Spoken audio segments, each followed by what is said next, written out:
Shalom Bapak Ibu Saudara yang terkasih. Senang kembali bisa berjumpa. Walaupun kita berjumpa lewat YouTube ini, tapi saya berdoa supaya setiap Bapak Ibu Saudara senantiasa dalam perlindungan dan dalam keadaan pemeliharaan yang luar biasa daripada Tuhan. Saya mau mengucapkan selamat datang dalam program terbaru daripada gereja kita, Gideon Rock Citra Raya, Cinta Kepada Tuhan Terus Bergelora. Program apakah itu? Yaitu program Yesus Memang Ajaib. Amin, haleluya. Karena memang Yesus kita itu memang sangat ajaib. Nah, Bapak Ibu, program ini adalah sebuah program yang berisi tentang kesaksian-kesaksian. Bagaimana cara Tuhan menolong, bagaimana cara Tuhan memproses setiap anak-anak Tuhan. Dan tentunya kita percaya bahwa melalui kesaksian-kesaksian yang kita saksikan bagi orang lain, itu akan menjadi berkat dan nama Tuhan Yesus semakin dipermuliakan. Nah, saya akan membaca satu ayat yang menjadi sebuah dasar daripada program ini, yang terambil dari Lukas 21 ayatnya yang ke-13, dan judul perikopnya di situ jelas, permulaan penderitaan. Wow, ya, yang namanya menderita itu sesuatu yang gak enak, sesuatu yang menyakitkan, sesuatu yang merugikan. Tetapi justru di tengah-tengah penderitaan yang kita alami, Tuhan mau kita menjadi saksi.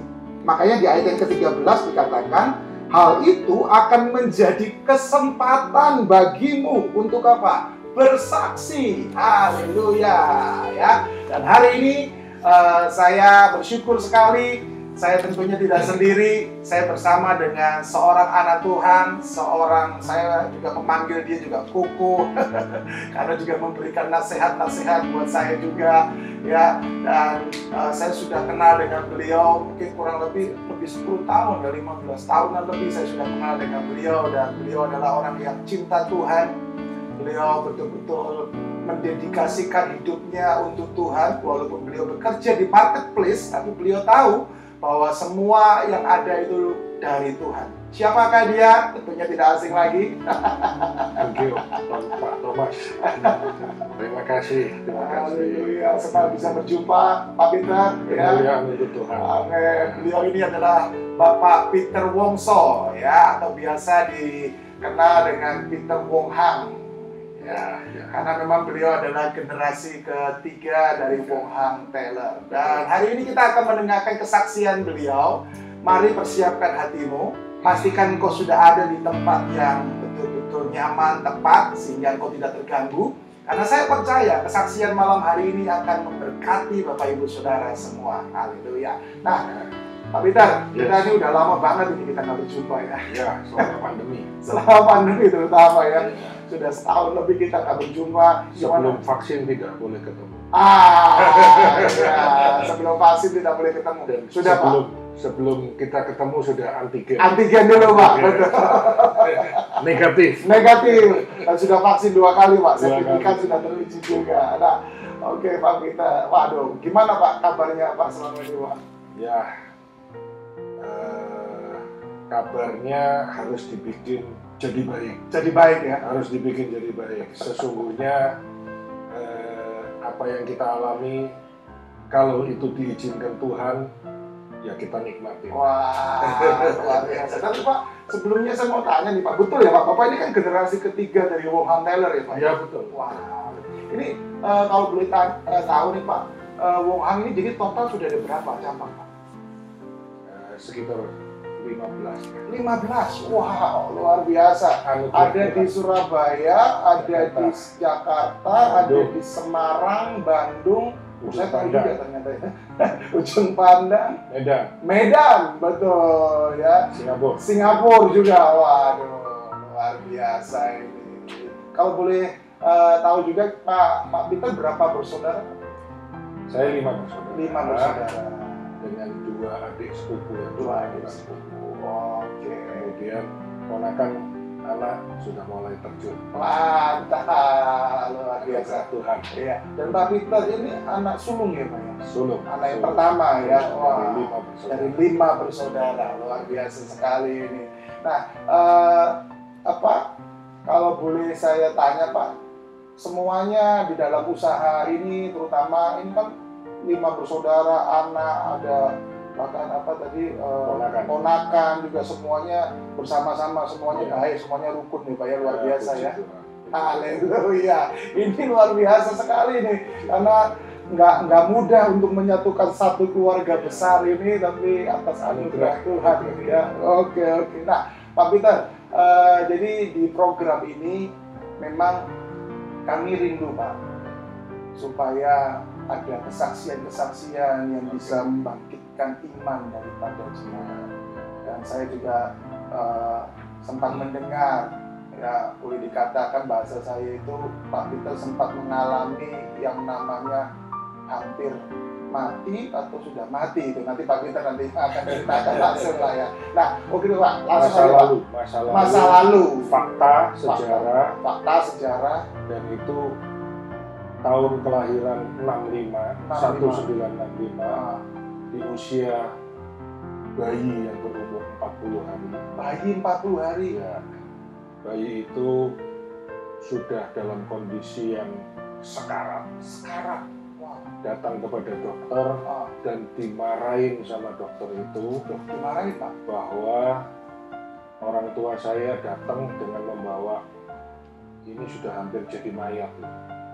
Karena perutnya gede, ini step ya, karena step dia matanya sudah naik putih semua, terus ini ubun-ubunnya ini sudah batok kepala ini sudah gebuk, turun sudah masuk gitu ya, dan sudah nggak ada suara, nggak bisa goyang dan sebagainya. Dan menurut cerita, bayi sekecil itu 40 hari harus diinfus lewat kaki. 40 hari diinfus.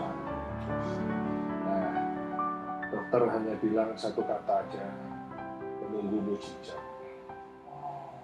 Dan waktu itu juga semuanya adalah cerita yang disampaikan dari senior saya, karena pada waktu itu saya juga tidak, pasti tidak tahu.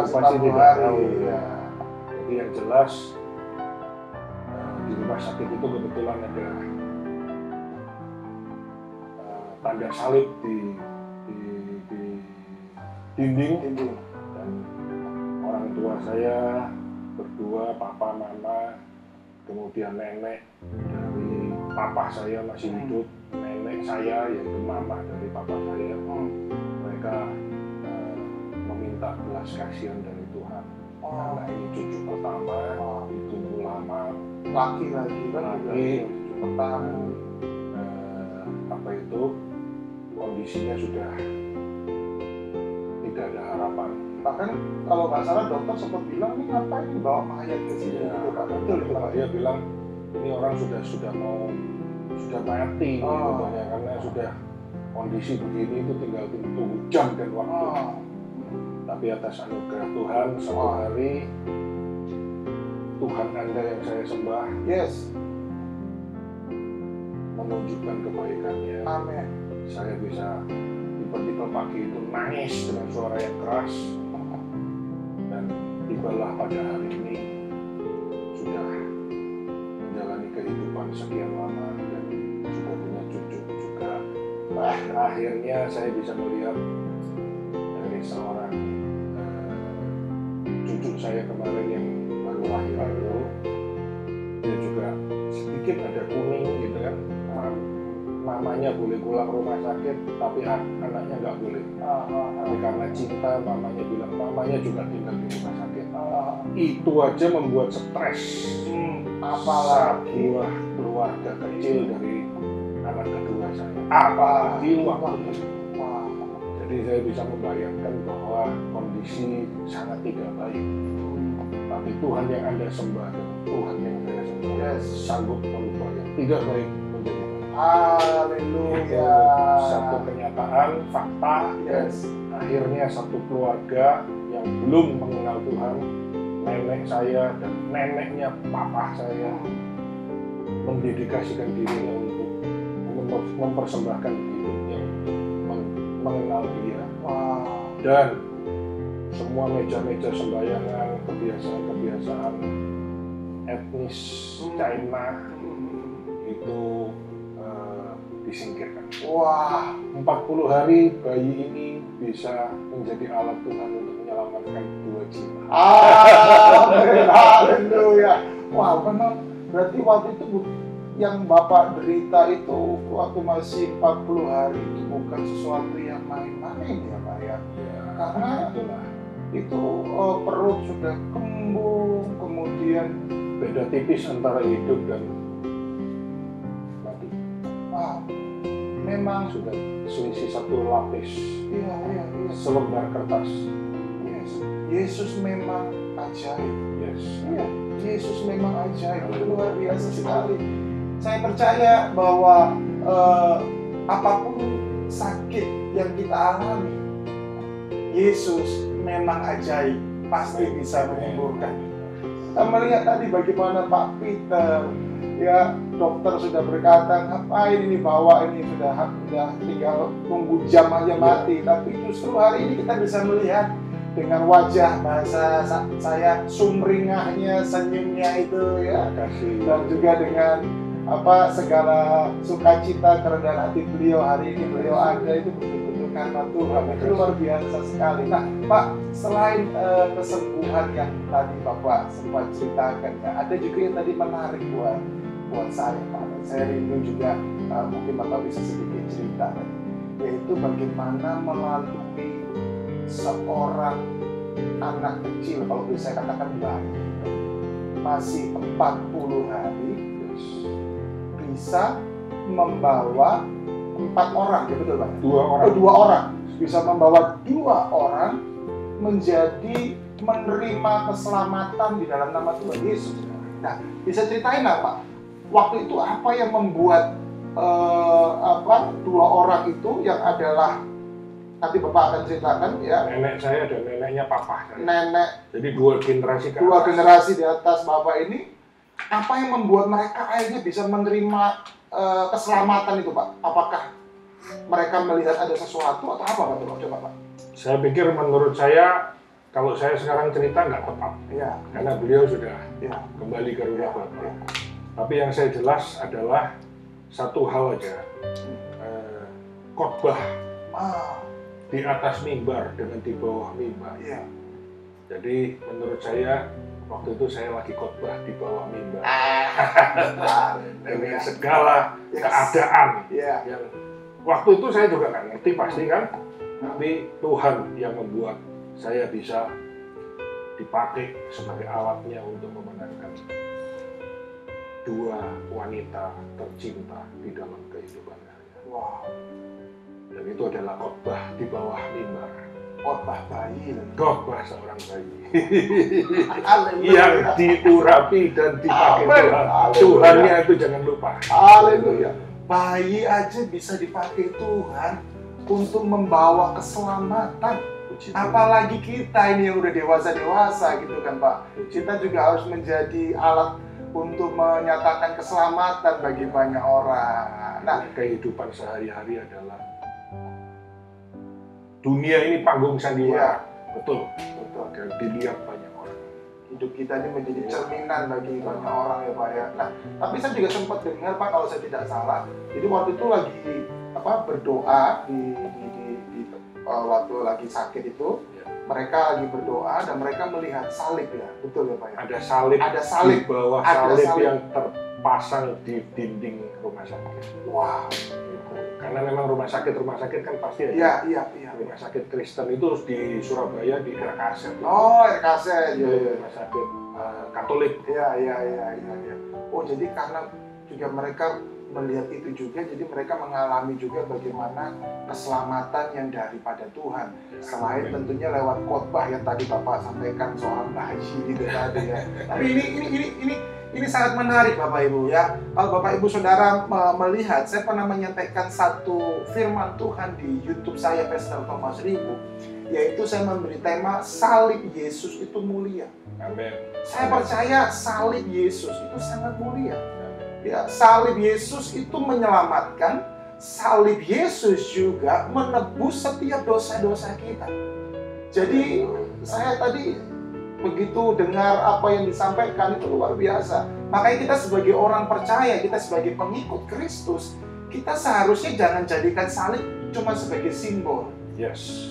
Tapi kita menghidupi makna pesan salib yang luar biasa itu. Wah, luar biasa sekali ya.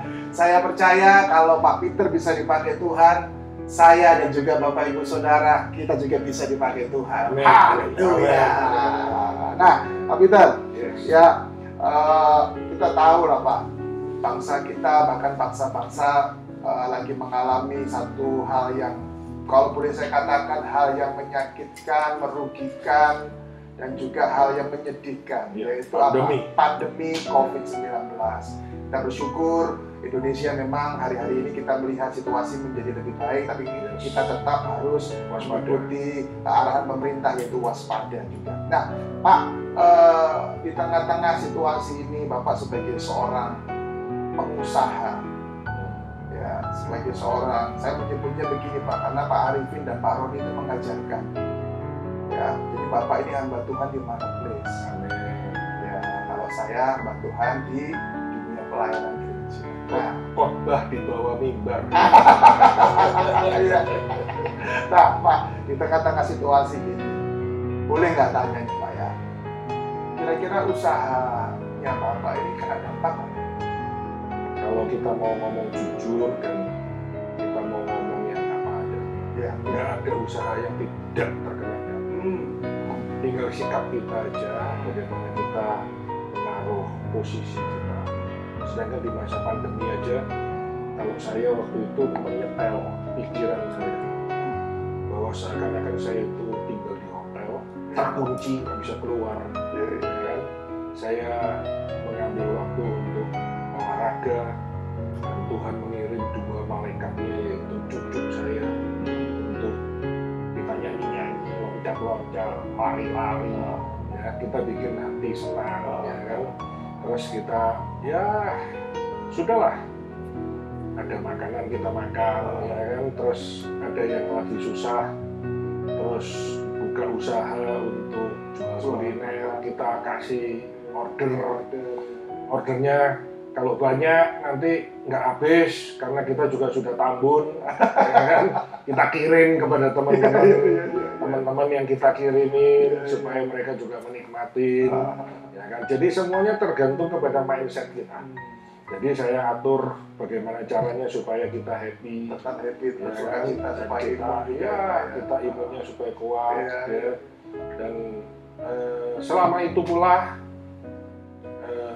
di dalam perjalanan hidup atau dalam perusahaan atau dalam bisnis itu tetap kita punya cara pandang atau cara berpikir yang harus bagaimana bisa bermanfaat atau membantu orang. Wow, luar biasa sekali. Ketika itu anak saya datang, kita rundingan, kita ngomong-ngomong, kita harus berbuat apa. Saya berpikir, ya hari-hari ini orang-orang lagi sibuk, para penggali kubur, para nakes, orang-orang begitu yang di garda depan, dia butuh alat pelindung diri atau yang kita sebut dengan APD. Yang waktu itu orang-orang sukanya, ya biasalah masyarakat ya, mencari keuntungan sebanyak-banyaknya dari sebuah peristiwa. Vitamin C bisa naik 5 kali lipat, masker bisa naik 7-10 kali lipat. Ya, semua orang, ya bahkan baru-baru ini yang paling tinggi posisi positifnya, obat sesuatu obat bisa dijual sampai 15 juta. Semuanya kita melihat memang mereka nggak salah, tapi kita mengambil keputusan untuk donasi. Wow. Jadi kita bantu untuk penggali kubur. Sorry Pak, saya potong dulu Pak. Berarti justru di tengah-tengah pandemi, kalau yang lain memikirkan gimana caranya bisa ada sumber-sumber baru ataupun cepat kaya, Tapi yang Bapak pikirkan justru bagaimana caranya bisa bermanfaat bagi orang. Wah, Itu luar biasa Pak. saya sendiri seharusnya harus mengaku jujur. Ini belajar dari mentor rohani saya. Oh, siapa? Seorang hamba Tuhan, Pak Alex Abraham Tanusutra almarhum. Iya. Beliau membangun gereja di Surabaya waktu itu 6 hektar di Nginden. Iya. Di tengah beliau butuh duit, beliau menyumbangkan 1000 sepeda motor untuk pendeta-pendeta di pedesaan. Jadi ketika saya berpikir kita pasti butuh ini. Iya. Di tengah pandemi ini pasti kita nggak tahu terjadi apa. Tapi saya belajar, oke, kita justru membantu. Yang tadi saya bilang ada yang buka catering dadakan, usaha baru, orang-orang yang butuh order, kita kasih order. Karena kita juga butuh makan. Terus nakas yang butuh penggali kubur, kita juga apa itu donasi. Dan puji Tuhan akhirnya berita yang tentang donasi kita ini didengar sama orang-orang yang berhati mulia juga, dari kalangan artis, dari kalangan pejabat, petinggi, mereka yang berhati mulia di gedung DPR MPR, sehingga itu menjadi sebuah cerita dan para wartawan otomatis memburu berita itu. Saya bersaksi dan ada cuplikannya nanti kalau Pak Thomas mau. Pak. Itu wartawan dari Jepang, wartawan dari luar negeri, mereka datang meliput dan liputan itu nanti bisa saya share kalau Pak Thomas mau. Boleh. Itu satu hal di tengah pandemi ini, Depkes, ID datang ke kantor kita, ada juga videonya. Mereka memberikan izin edar, semua izin-izin yang diperlukan. Kemudian kita sampai kepada titik bahwa bahan APD itu sendiri TKDN dari produksi dalam negeri, diproduksi di tempat kita dengan spesifikasi yang bagus. Artinya kalau ini bahan di bawahnya dikasih kopi atau teh yang panas, uapnya tidak tembus. Ya. Sorry, kebalik. Uapnya tembus. Uap ini tembus. Tapi kalau dari atas disemprot air dengan tekanan, air itu nggak masuk. Sehingga dari luar ini betul-betul aman. Tapi keringat bisa keluar. Sehingga bahan ini kalau orang lain diimpor dari luar negeri, kita malah produksi sendiri. Itu anugerah Tuhan, hikmat dari Tuhan. Dan semua itu diakui oleh Depkes. Dan itu mendukung program pemerintah juga kan? Ya, itu permintaan Pak Jokowi, TKDN. Dan itu menciptakan lapangan kerja. Pada waktu Lebaran tahun lalu, orang-orang pada bingung, anak buah saya tetap kerja. Dan ketika perusahaan-perusahaan mem-PHK banyak anak buahnya, dengan anugerah Tuhan, kita tetap bisa jalan produksi. Dan ini bermula dari sebuah pikiran bahwa kita harus bermanfaat buat orang lain, kita harus menjadi berkat buat orang lain. Pikiran simple itu akhirnya dibawa oleh Tuhan kepada satu pengakuan dari ID bahwa produk kita punya sertifikasi. Itu nanti ada videonya. Ini betul Pak. Ini kalau boleh saya menyebutnya out the box. Betul.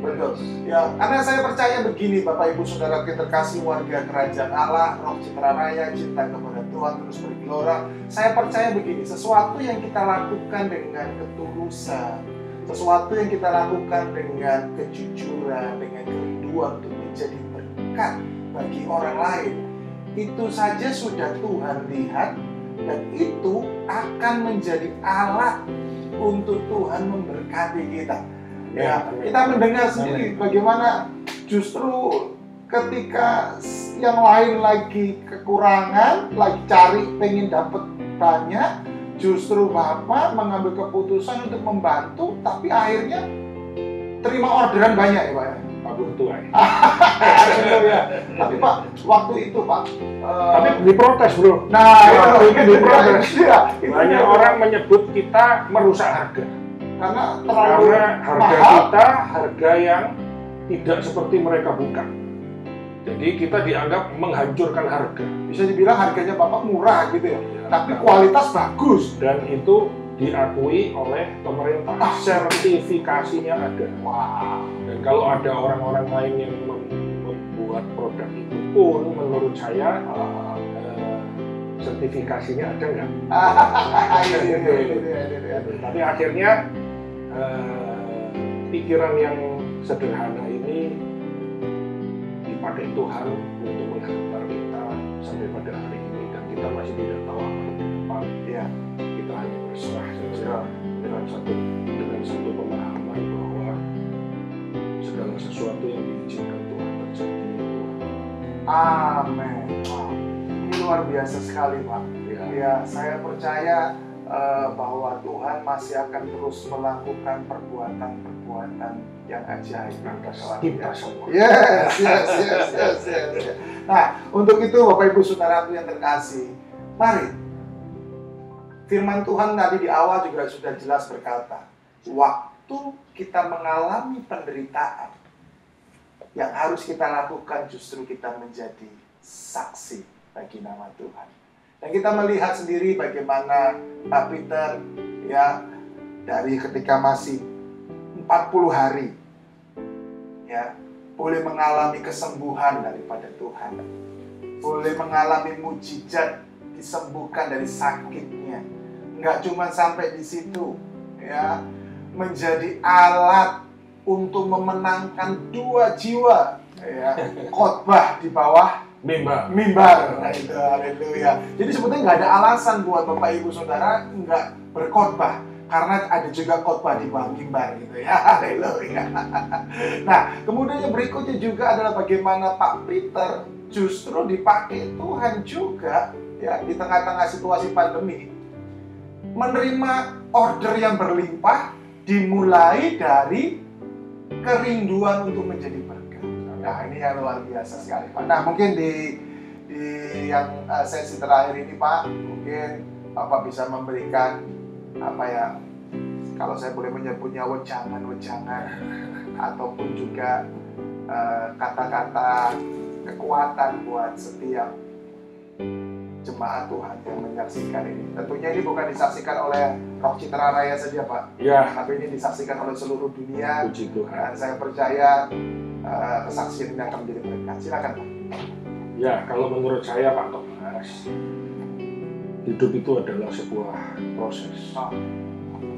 Jadi kita bisa tiba-tiba sakit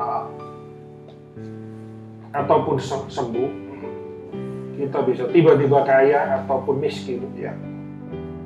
Itu selalu didahului dengan sebab, ya, akibat, proses.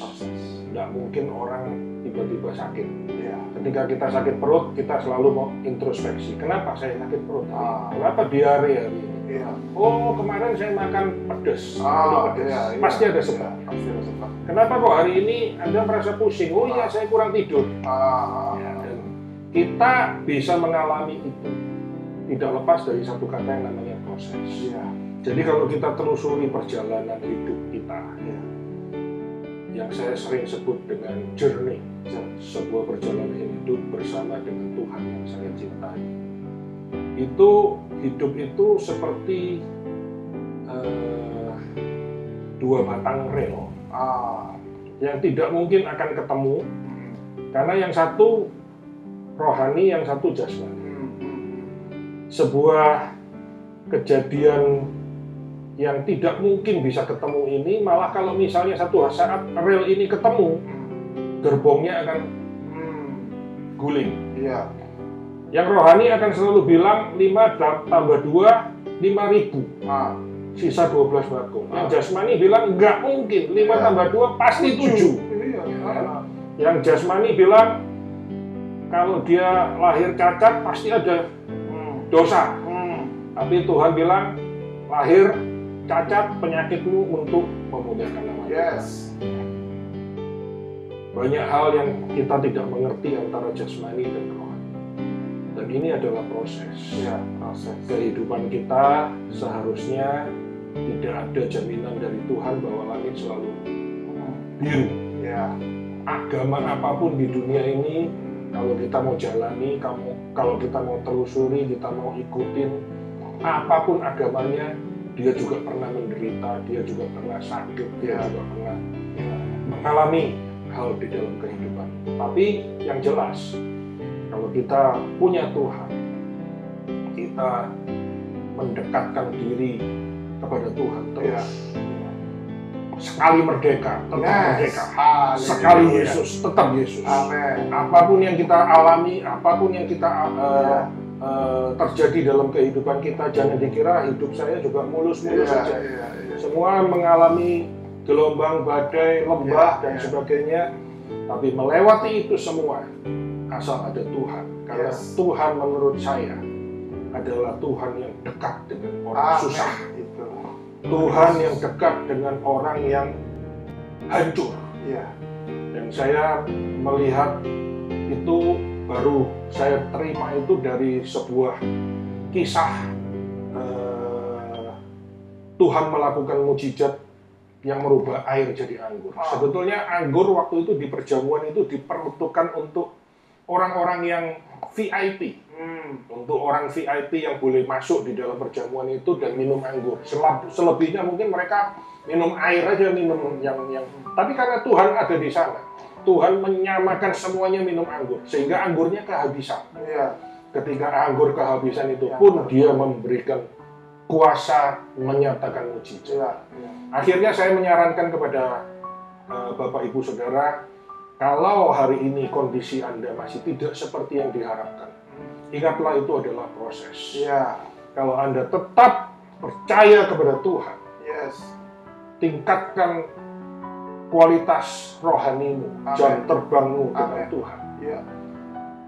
Kalau Anda belum menikmati buah daripada imanmu, mungkin anakmu, cucumu, dia akan menikmati taburan daripada iman itu sendiri. Khotbah di bawah mimbar itu akan menjadi sebuah inspirasi bahwa sebetulnya hidup seperti apapun juga Tuhan Yesus asal ada di sana, asal ada urapan, ada kasihnya, ada penyertaannya, dia sanggup merubah yang negatif menjadi positif. Yang tidak ada menjadi ada, yang tidak baik menjadi baik. Jangan sekali-kali mengambil kesimpulan yang salah, jalan pintas, pergi ke tempat-tempat yang menjanjikan sesuatu. Akhirnya Anda akan menikmati buah dari taburan itu, atau anak Anda akan menikmati yang namanya, ya maaf, ini nggak senang didengar orang, itu yang namanya kutuk.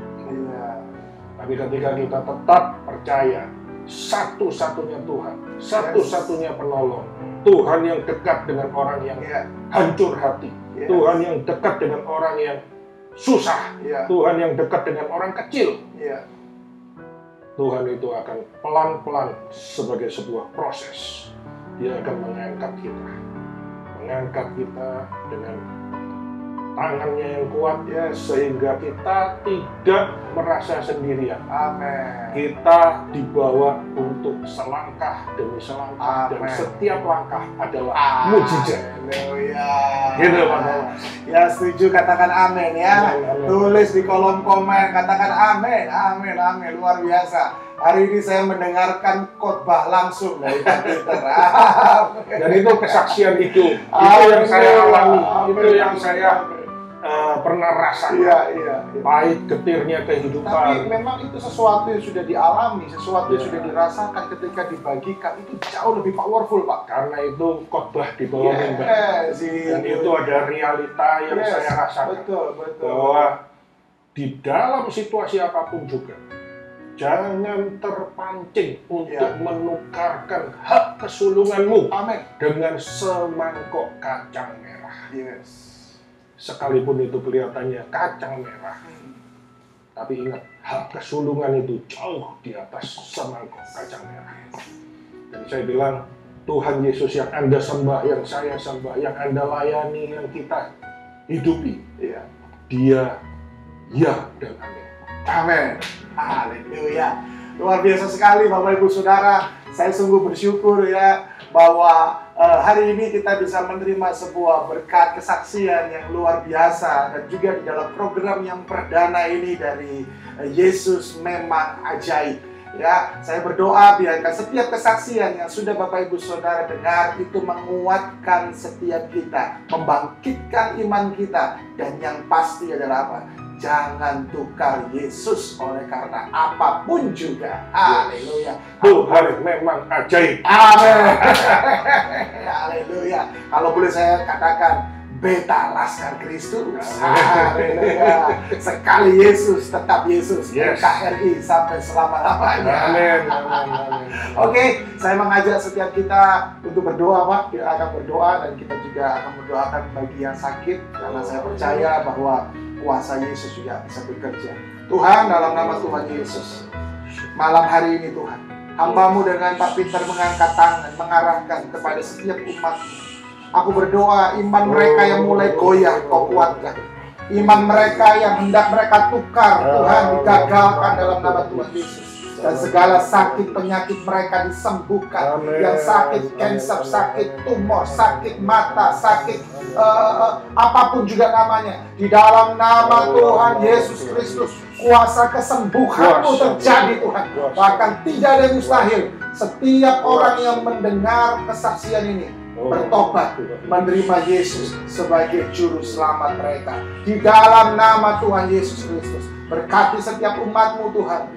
Demi nama Yesus, hari-hari ini mereka yang sedang mengalami penderitaan, biarkan mereka tetap bersuka cita, karena mereka tahu ada Tuhan Yesus bersama dengan mereka. Karena Tuhan yang sama, itu yang kami sembah, dengan Tuhan yang sama yang disembah oleh hamba-Mu Tuhan Pak Peter Wongso ini Tuhan. Terima kasih Bapak, berkati setiap umat-Mu, dan juga berkati hamba-Mu Bapak Peter Wongso ya Tuhan. Terima kasih Tuhan Yesus, kami mengucap syukur. Jemaat yang terkasih, buka kedua tangan-Mu dan terimalah berkat yang daripada Tuhan. Tuhan memberkati engkau dan melindungi engkau. Tuhan menghadapkan wajahnya kepadamu dan memberi engkau damai sejahtera. Diberkatilah engkau di tengah-tengah keluargamu. Diberkatilah engkau di tengah-tengah studimu, pekerjaanmu. Di dalam nama Tuhan Yesus, kerukunan terjadi di dalam nama Tuhan Yesus Kristus. Terima kasih. Berkat yang terbaik turun atas Bapak Ibu Saudara mulai hari ini sampai selama-lamanya. Amin. Puji Tuhan Bapak Ibu. Terima kasih Pak Peter. Thank you. Terima kasih banyak buat kesaksiannya. Amin. Bapak Ibu jangan lupa untuk menyaksikan program ini kembali di episode yang kedua. Sekali lagi Tuhan Yesus memberkati.